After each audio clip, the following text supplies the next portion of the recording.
शक्लें देखकर नाम लिखे। अजीज तलबा तलबात, आपके सामने कुछ तस्वीर दिए जाएंगे, उन्हें देखना है और उनके नाम लिखना है। जैसे ये आम की तस्वीर है, यहाँ पे साफ हुर्फों में आपको लिखना है आपकी नोटबुक में आम। ये तस्वीर है अनार की, अलिफ से अनार।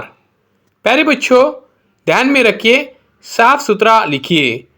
ये है सेब, सीन से आता है सेब। सेब। इस तस्वीर में प्यारे बच्चों केले नजर आ रहे हैं, केले। तो ये है केला। आगे देखते हैं और मजीद हम अशकाल पहचानते हैं। ये है अनानस, अनानस।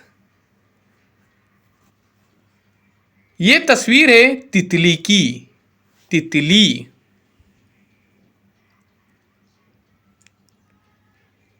ये है मोर, काफी खूबसूरत परिंदा है मोर। ये है शेर, शेर। शीन से शेर आता है। अजीज तुलबा और तलबात, ये था शक्लें देखकर नाम लिखिए। डिजिटल तरीके से उर्दू पढ़ना लिखना सीखिए। इस किताब को हासिल करने के लिए दिए गए नंबर पर राब्ता कीजिए। चैनल को सब्सक्राइब कीजिए, शेयर कीजिए।